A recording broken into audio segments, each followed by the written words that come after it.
എൻ്റെ ഒരു ക്യാപ്ഷൻ തന്നെ അതാണ്, ദിശ മാറ്റൂ ദശ മാറും. ശരിക്കും സമ്പന്നം എന്ന് പറഞ്ഞാല് നമ്മൾ വിചാരിക്കും ബിസിനസ്സുകാരാണെന്നാ. അതിലും വലിയ സമ്പന്നന്മാരാണ് സന്യാസിമാര്. ഇപ്പൊ ബാബാ രാംദേവിന്റെ പേരിൽ 3 ദ്വീപുകളാണുള്ളത്. ഇനിയിപ്പോ കന്നിമൂല, നമ്മളെ പ്രിയപ്പെട്ട കന്നിമൂല, തെക്ക് പടിഞ്ഞാറ്, അതിൽ കിടക്കുന്ന ആളുടെ ലൈഫ് വേറെ ആയിരിക്കും. ഒരേ വീട്ടിലുള്ള ആൾക്ക് തന്നെ ഡിഫറെന്റ് ആയിട്ട് അതിനെ എഫക്ട് ചെയ്യുന്നത്. അപ്പൊ 100% ഭാഗ്യം എന്ന് പറയുന്നത് 40% നമ്മൾ എവിടെയാണോ ജനിച്ചു വീഴുന്നത് അവിടുത്തെ അടുത്തിനനുസരിച്ച്. അപ്പൊ റെമഡിയൽ വാസ്തുവിന്റെ പ്രത്യേകത എന്താണെന്ന് വെച്ചാൽ അതിന് നമ്മൾ ഈ പറഞ്ഞ ഒരു പൊളിക്കും തറക്കൊന്നും വേണ്ട. ഇപ്പൊ നമ്മൾ ഏറ്റവും തലകുത്തനെയായിട്ടുള്ള വീടാണെങ്കിൽ പോലും അതിന് റിസൾട്ട് ഉണ്ടാക്കാൻ പറ്റും. അപ്പൊ അധിപനായിട്ടുള്ള ഒരാള്, അയാൾ വീടിനെ ഭരിക്കാൻ കഴിയണം, അയാൾ പറയുന്ന വീട്ടുകാരൊക്കെ അനുസരിക്കണം, അല്ലെങ്കിൽ അപ്പോഴുള്ള വീട് നിലനിൽപ്പുള്ളൂ.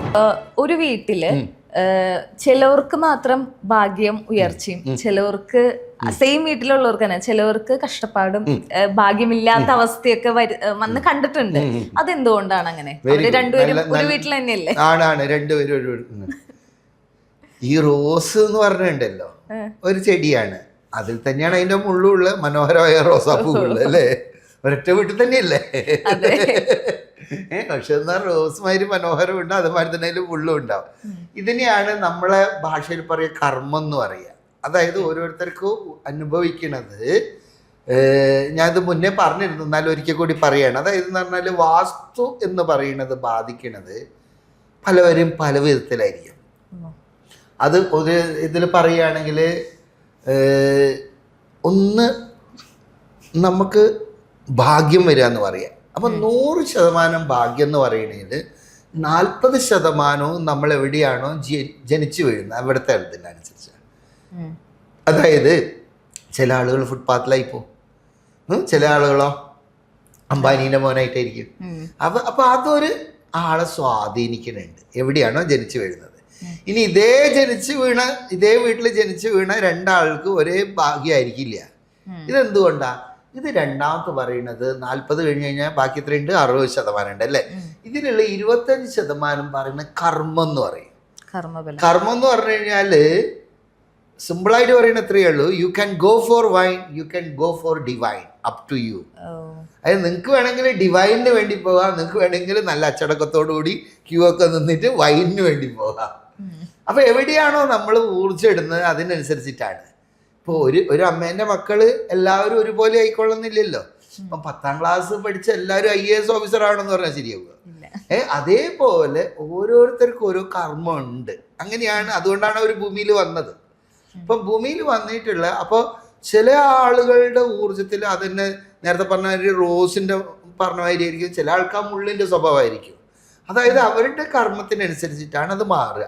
ഇത് വാസ്തുവിന്റെ ഭാഷ പറഞ്ഞാൽ 25% സാധാരണക്കാരനെ അത് ബാധിക്കും.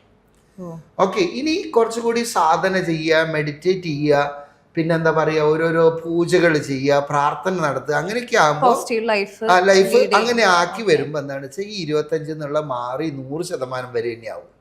അതാണ് ഈ സന്യാസിമാരൊക്കെ ചെയ്യുന്നത്. ശരിക്കും സമ്പന്നം എന്ന് പറഞ്ഞാല് സത്യം പറഞ്ഞു കഴിഞ്ഞാല് നമ്മൾ വിചാരിക്കും ബിസിനസ്സുകാരാണെന്നാ. അതിലും വലിയ സമ്പന്നന്മാരാണ് സന്യാസിമാര്. ഇപ്പൊ ബാബാ രാംദേവിന്റെ പേരിൽ 3 ദ്വീപുകളാണുള്ളത് അല്ല പറയാണ്. അങ്ങനെ സ്വന്തമായിട്ട് ഒരു രാജ്യം ഉണ്ടാക്കി സ്വന്തമായിട്ട് കറൻസി ഒക്കെ ഉണ്ടാക്കിയിട്ടുള്ള സന്യാസിമാരുണ്ട് അല്ല പറയാം. അപ്പൊ ആരാ സമ്പന്നൻ എന്ന് ചോദിച്ചു കഴിഞ്ഞാല് ഇപ്പൊ പറയാം, നമ്മളിവിടുത്തെ ശ്രീ രവിശങ്കർജി, അതുമാതിരി തന്നെ മാതാ അമൃതാനന്ദമായി, ഇവരൊക്കെ സ്വത്ത് കണ്ടാലോ. അപ്പൊ ബിസിനസ്സുകാരെക്കാട്ടി എത്രയോ ഉയർല. അപ്പൊ സമ്പന്നത എന്ന് പറയുന്നതിന്റെ ഫോമായിട്ട് ബിസിനസ് ചെയ്യുന്നതിലും ഇതിലൊന്നും അല്ല, വേറൊരു ഇതിലാണ് പോണത്, വേറൊരു തലത്തിലാണ് പോണത്. അപ്പൊ അത് വരിക എന്ന് പറഞ്ഞു കഴിഞ്ഞാൽ അപ്പൊ ഈ 25% എങ്ങനെ യൂട്ടിലൈസ് ചെയ്യണമെന്നാണ്. നേരത്തെ പറഞ്ഞ 40% എന്ന് പറഞ്ഞാൽ ചുറ്റുപാട് എവിടെയാണോ ജനിച്ചു വീഴുന്നത്. ഇനി പറയും സഞ്ചിത കർമ്മം എന്ന് പറയും. സഞ്ചിത കർമ്മം എന്ന് പറഞ്ഞാൽ ഓൾറെഡി നമ്മൾ ഉള്ളത്, അതായത് energy is neither created not destroyed. അപ്പൊ എന്താണ്, ഒരു രൂപത്തിൽ നിന്ന് വേറൊരു രൂപത്തിൽ മാറി വരുള്ളൂ. അപ്പൊ നമ്മളിപ്പോ ഈ ഭൂമിയിലുണ്ട്, ഈ രൂപത്തിലുണ്ട്. ഇത് ഒരു ദിവസം കൊണ്ട് ഉണ്ടായില്ല, നമ്മൾ പല കർമ്മങ്ങളിലൂടെ വന്നായതാണ്. അപ്പൊ അങ്ങനെ വന്ന് നമ്മൾ ഒരു വീട്ടിൽ ജനിച്ചു. അപ്പൊ ആ വീട്ടിലെ അന്തരീക്ഷത്തിനനുസരിച്ചിട്ടാണ് അയാളുടേത് വരിക. ഇതാണ് 40%. പിന്നെ ഇയാളുടെ സ്വഭാവം, ഇയാൾ എങ്ങനെ എനർജീനെ യൂട്ടിലൈസ് ചെയ്യുന്നു. ഇയാള് വെറും ഫ്രണ്ട്സിന്റെ ഒക്കെ കൂടിയിട്ട് വെള്ളം അടിച്ച് കിടക്കുകയാണെങ്കിലോ തീർന്ന്. അതാണ്. അപ്പൊ അയാൾ കർമ്മം അതുമാതിരത്തെ അനുഭവമായിരിക്കും.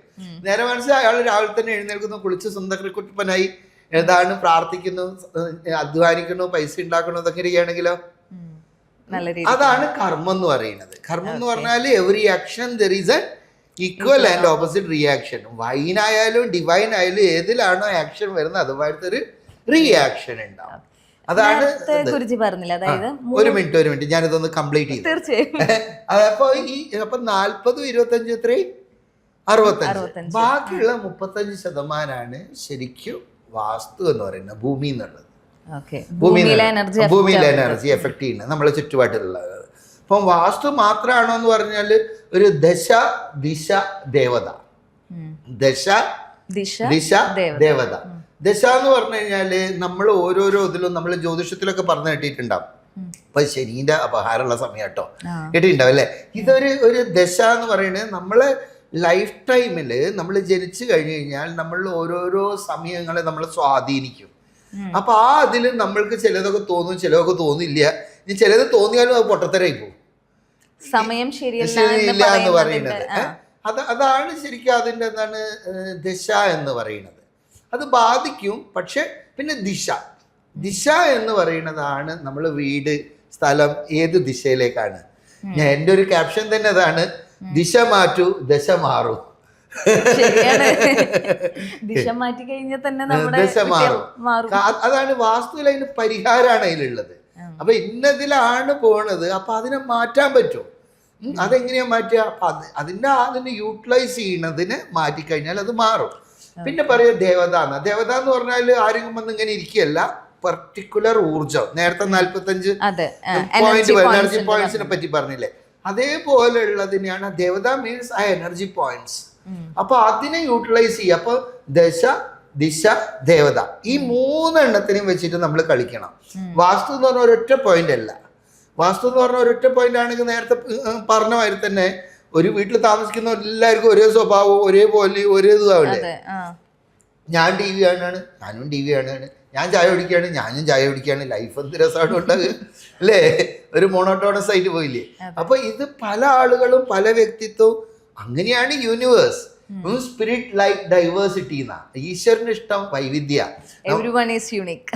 യൂണിക് എന്ന് പറയുന്നത് ആ ഓരോന്നിലും ഒരു യൂണിക്നെസ് ഉണ്ടാവും. ആ യൂണിക്നെസ്സിനെ നമ്മൾ കണ്ടറിഞ്ഞ് യൂട്ടിലൈസ് ചെയ്യാന്ന. നമ്മൾ 5 പേരിലും ഒരുപോലെയാണോ? അല്ല, വ്യത്യസ്തമാണ്. പക്ഷെ ചില ആളുകൾ എനിക്കിതാണ്, എൻ്റെ ഇതാണ്, അതുകൊണ്ട് എല്ലാവരും അതുമാതിരി ചെയ്യാൻ മതി. ഇവിടെയാണ് നമ്മളുടെ പൊട്ടത്തരം. അപ്പോൾ വാസ്തുവിൽ പല ആൾക്കും പല മാതിരി ആയിരിക്കും എഫക്റ്റ്. കാരണം എന്ന് പറഞ്ഞാൽ എല്ലാ ആളുകൾക്കും ഒരേ കർമ്മം അല്ല. കർമ്മം എന്ന് പറഞ്ഞു കഴിഞ്ഞാൽ ഒന്നുമില്ല. ഇംഗ്ലീഷിൽ പറഞ്ഞാലോ കുറച്ചുകൂടി മനസ്സിലാകുക. Every action there is an equal and opposite reaction. അപ്പോൾ ഒരാൾ ചെയ്യുന്ന ആക്ഷൻ ആയിരിക്കില്ല വേറൊരാൾ ചെയ്യണത്. ഒരാൾ രാവിലെ തന്നെ എണീച്ച് ഫ്രണ്ടിന്റെ കൂടി പോയി കളിക്കാൻ പോയി വെള്ളം അടിച്ച് അങ്ങനെ ജീവിക്കണം, അയാളുടെ റിയാക്ഷനും അതുമാതിരി ആയിരിക്കും. നേരെ മറിച്ച് ഒരാൾ എടുക്കുന്നത് രാവിലെ തന്നെ കുളിച്ചു, അയാൾ ജോലിക്ക് പോകണു, സംതൃപ്തനായി ജീവിക്കണം, അങ്ങനെയാണെങ്കിൽ അയാളുടെ റിയാക്ഷൻ അങ്ങനെയായിരിക്കും. അപ്പൊ ഇതിൽ ഈ കർമ്മം വളരെ ഇമ്പോർട്ടൻ്റാണ്. അതാണ് നേരത്തെ പറഞ്ഞത്, ഈ റോസിനും മുള്ളിനും രണ്ട് കർമ്മ. റോസ് നല്ല മണം പരത്തും, നല്ല ഭംഗിയുണ്ടാവും കാണാൻ. അതേ സമയത്ത് മുള്ള് അത് വളരെ ക്രൂവലായിരിക്കും, തൊട്ട് കഴിഞ്ഞാൽ അപ്പം വിവരം അറിയും. പക്ഷെ ഇതും വേണം. അപ്പൊ യൂണിവേഴ്സിൽ പറയാണ് ഇതൊക്കെ വേണം എന്നാ പറയാ. വെറും രാത്രി മാത്രമായാലും ശരിയാകുമോ? പകലും വേണ്ടേ? അപ്പൊ യൂണിവേഴ്സിൽ എന്ന് പറഞ്ഞാൽ പകലും ഉണ്ടാവും രാത്രി ഉണ്ടാവും. പക്ഷെ അവിടെ ഒരു പെർഫെക്റ്റ് ബാലൻസ് ഉണ്ടാവും. അപ്പോഴാണ് ബാലൻസ് ആകുക. അതാണ് ബാലൻസ് ആകുക. അതാണ് യൂണിവേഴ്സ് എന്ന് പറഞ്ഞാൽ ബാലൻസിങ്ങിന്. ഇത് 2 കറുപ്പും ഉണ്ടാവണം, വെളുപ്പും ഉണ്ടാവണം. വെറും വെളുപ്പ് മാത്രമായാലും വെറും നേരം വെളുത്തിട്ടുള്ള അവസ്ഥ മാത്രമായാൽ ശരിയാവുക. ഇനിയിപ്പോ ഒരു താഴ്വാരം മാത്രമായാൽ ശരിയായില്ല. അപ്പൊ കുറെ മലകളും കുന്നുകളും ഒക്കെ അതും വേണം. അത് ഈ യൂണിവേഴ്സിന് പറഞ്ഞതാ. അപ്പൊ ഒരു വീട്ടില് ജനിച്ച എല്ലാവർക്കും ഒരേ സ്വഭാവമായി കഴിഞ്ഞു കഴിഞ്ഞാല് അത് വാസ്തുവിൽ എങ്ങനെയാവെന്ന് പറഞ്ഞാൽ അതേമാതിരി ആയിക്കഴിഞ്ഞാൽ എല്ലാവർക്കും അങ്ങനെ തന്നെയാ വരിക. പക്ഷെ അയാൾ അത് ഉപയോഗിച്ചിട്ട് എങ്ങനെ കർമ്മം എങ്ങനെ ആക്ട് ചെയ്യണം അതിനനുസരിച്ച് അയാൾക്ക് റിയാക്ഷൻ വരും. ഇനി ഒരേ വീട്ടിൽ തന്നെ ആയാലും ശരി. വേറൊരു കാര്യം പറഞ്ഞുതരാം. ഇപ്പോൾ തെക്ക് കിഴക്ക് റൂമിൽ ഇരിക്കുന്ന ആളുടെ ജീവിതവും വടക്ക് കിഴക്ക് റൂമിലുള്ള ആളുടെ ജീവിതവും വ്യത്യസ്തമായിരിക്കും. ഇനിയിപ്പോൾ കന്നിമൂല, നമ്മളെ പ്രിയപ്പെട്ട കന്നിമൂല, തെക്ക് പടിഞ്ഞാറ് അതിൽ കിടക്കുന്ന ആളുടെ ലൈഫ് വേറെ ആയിരിക്കും. ഇതിൽ ഓരോ റൂമിൽ നിന്നും വ്യത്യസ്തമായിട്ടുള്ള അനുഭവമായിരിക്കും.